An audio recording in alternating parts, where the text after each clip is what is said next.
Takže ahoj guys, já vás zdravím. U tohohle z toho recapu, tenhle ten recap bude taky rychlejší, jenom si řekneme o tomhle z tom obchodu, který tady máme. Byl to vlastně obchod, který jsem zobchodoval. Mám pocit, že to byl. Nebudu mít pocit, ale radši se podívám. Byl to pátek, byl to pátek London Session.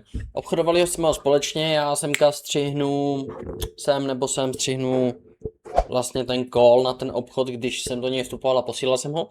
Takže to uvidíte. A jdeme se na to podívat. Jenom tak v rychlosti, ale půjde mi to super. Ta limitka je tady vlastně stejná, jakou jsem, nebo limitka. Ten příkaz je tady vlastně stejný podle těch limitů, který jsem vytáhl z MetaTraderu, jo. To jsme si ukazovali vlastně v pátek na streamu, takže ono to tady zůstalo, takže jsem to nemazal. Takže to tady je vlastně celou dobu.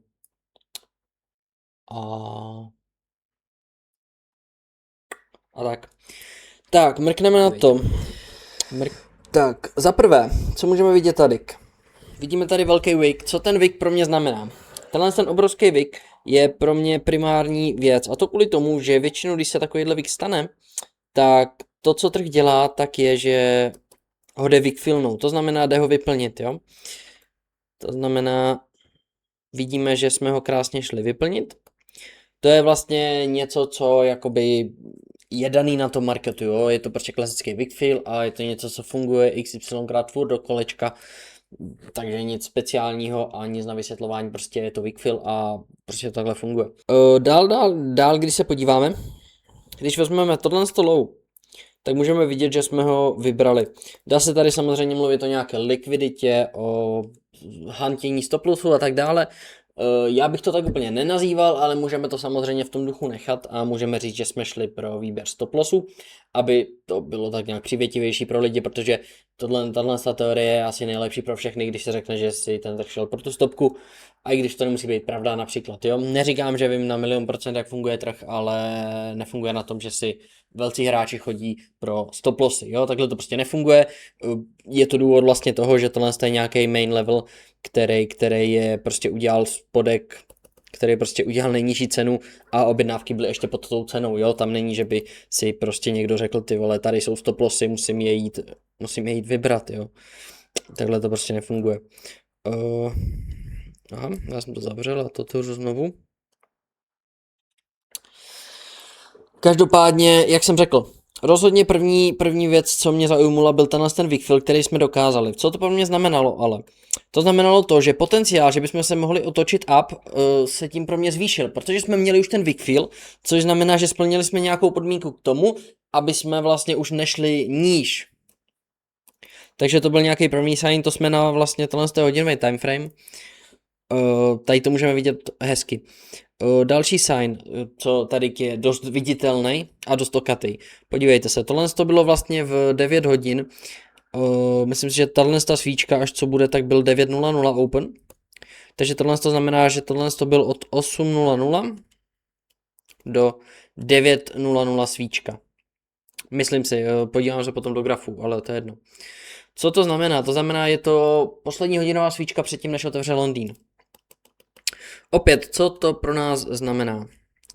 To pro nás znamená to, že předtím, než otevře Londýn, tak se nám tady vytvořil bearish engulfing. To jde taky úplně zřetelně vidět, jo? Máme tady krásný bearish engulfing.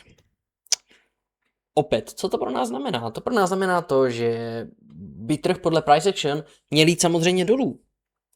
Jenže já to zlato neobchoduju půl roku, já ho obchoduju opravdu dlouho, takže vím, že úspěšnost z těch patternů na zlatu může být klidně 60%, ale prostě v těch main časech, kdy nejvíc lidí to chce shortovat, tak to prostě nevychází, jo, protože když je moc topový setup, A plus setup na bearish engulfingu, tak šance, že vyjde na tom bearish engulfingu je strašně malá za mě. A hovoří také i backtesting, jo, samozřejmě ten pattern může mít nějakou 60% úspěšnost, ale v dlouhodobém hledisku, jo, jsou to třeba pohyby, které se dějou v asijské session a tak dále. Ale když si vezmeme hlavní session, kdy tady máme vlastně našu SR zónu, máme tady klasický break a retest, kdyby se tak dalo říct, jo, což tady prostě je, já to nakreslím tady, máme break a retest, toto je vlastně ekvivalent tohoto, a co samozřejmě To znamená, že tady bylo strašně moc objednávek, který prodávají. A to mi akorát navyšuje možnost, že bychom to měli jít vybrat. A nejenom kvůli tomu, že si zase, že by si instituce chodili pro stopky, takhle to za mě prostě není a nefunguje. Ale je to hlavně kvůli tomu, já si to vlastně obhajuju tak, jo. Já si to taky obhajuju tím, že si ty instituce chodí pro stopky, protože je to nejjednodušší řešení a dá se s tím tak nějak operovat na tom trhu. Takže když si to obhájíme tímhle způsobem, tak vlastně vidíme, že jsme vytvořili bearish engulfing a když to teda řeknu tak ty stopky čekají tady, jo, nebo jsou tady prostě nějaké objednávky, který by bylo fajn jít vybrat. To byla vlastně původní myšlenka tohohle z toho longu. Já jsem vlastně chtěl počkat na open další M30 nebo M15, teď nevím, jo, počkat si na nějaký week down a následně vstupovat na flipu té svíčky. A jít s trhem up. Tohle to byla vlastně původní myšlenka tohle z toho obchodu. Ono to teda přesně tak vyšlo. Ale důležitý byl ten target, který jsem měl. Můj target byl top tady tohoto. Já jsem chtěl buď, ať vybereme ten engulfing a následně už můžeme jít down. Ale nakonec jsem bral jenom partials, protože ten trh letěl extrémně. Zase bych lhal, kdyby řekl, kde jsem bral partials, jestli tady někde plus minus. Je to klidně možný. Ale říkám prostě. Byl to 9.00 London Open, což znamená obrovský volume, takže jsem si čekal na nějakou tu anomálii na tom trhu. Anomálie se stala tím, že jsme tady měli ten bearish engulfing, měli jsme tady krásně určený místo pro náš take profit a čekal jsem jenom na to, až vlastně vytvoříme spodní wick, flipneme svíčku a na tom flipu hážu entry. Já už to nebudu znova psat, ale prostě chápete. Takže to bylo vlastně všechno. Podíváme se teďka, jak to vypadalo na tom chartu. Když já tady hodím M30, tak ještě na M30 vidíme, že jsme udělali bullish pin bar, což nám zase značí jakoby docela velký špatný. A značí nám to, že bychom ten pin bar měli jít vybrat. Ale jak říkám, když se podíváte na čas, jo, 9.00, to znamená, bude otvírat přesně na open, bude otvírat nová M30. Tyhle dvě svíčky jsou vlastně od 8 do 9, jsou to dvě M30 svíčky, které nám dávají dohromady jednu H1 svíčku, to asi všichni chápete. Takže tak. Když se podíváme ještě na M15, to nám tady taky dost řekne, jo, ta M15. O tom si taky můžeme něco říct. Tady se dá samozřejmě taky najít strašně moc věcí. Tak, za prvé, co tady asi všichni vidí, už je to dneska známý, jmenuje se to FEG, Fair Value Gap. Což znamená, to FEG bylo tady. To znamená, FEG jsme vybrali. To je nějaká první myšlenka, jak se na to může někdo koukat. Já to sice vidím, ale vůbec to neřeším, neobchoduju FEG a nekoukám potom. Je mi to úplně jedno. Můj hlavní záměr pro ten obchod nebylo právě FEG, ale bylo za prvý. Když se podíváme blíž na to price action, jo, já se fokusuju na price action, nikoliv na tyhle nástroje.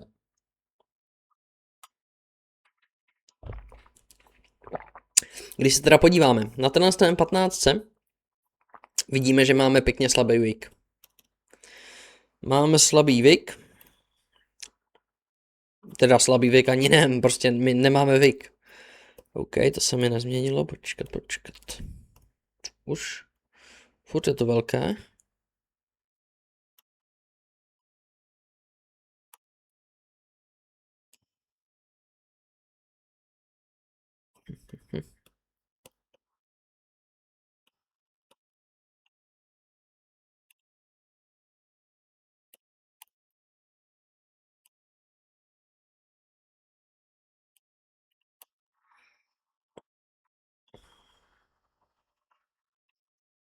Jo, takže když se podíváme, tak tady máme no wick candle. A když se podíváme na aktuální cenu, můžeme vidět, že jsme ten wick dotvořili. To je taky něco, co trh dělá na zlatu a dělá to extrémně moc a já to extrémně moc obchodu. To znamená, trh dotvoří wick nějaké svíčky, která ten wick nemá. V tomhle případě je to tahle M15, tu jsme dotvořili tento wick, kdybych to tady zakreslil, tak to může vypadat nějak takto, aby to bylo nějaký equal lows. Ale dotvořili jsme ten wick, to bylo první sign, protože bychom teoreticky mohli jít longy, jo, takže máme za prvý Máme London Open. Za druhé máme vlastně náš Wakefield. Za třetí máme dotvoření Wiku.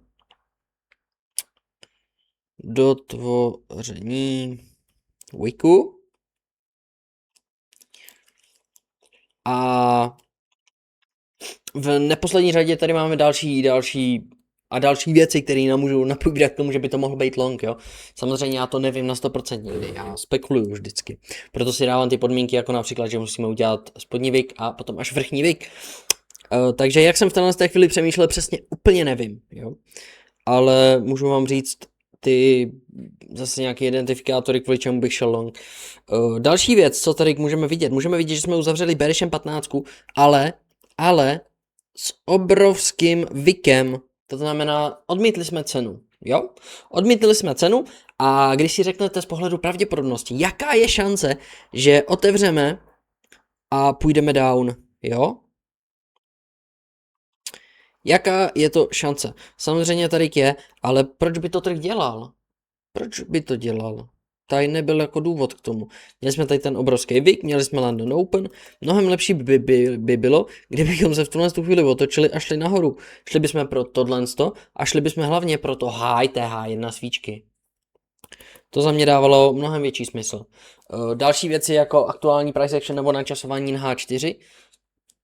A H1 v tu chvíli si tady neukážeme, protože je to prostě ze záznamu a já to tady, nebo je to tady prostě po svíčkách, já neukážu tu aktuální cenu po tikách na M1 a tak dále.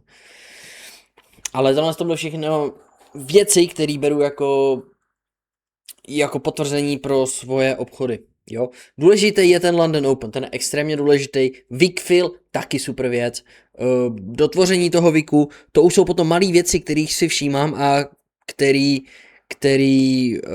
který mě můžou k tomu přimět. Ale už to jsou menší věci, jo.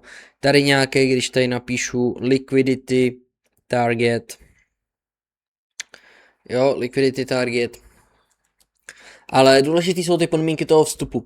To znamená, moje podmínka vstupu byla: otevřeme svíčku, uděláme spodní wick a na flipu té svíčky, jakmile se bude vracet z toho dotvořeného spodního wicku, tak já vstupuju. Je to prostě setup, který obchodujeme furt, jenom v různých situacích a podle různých indikátorů, jakože se díváme na trh, nikoliv, že indikátorů, že používáme nějaký nástroj. Všechno je to z price action pohledu.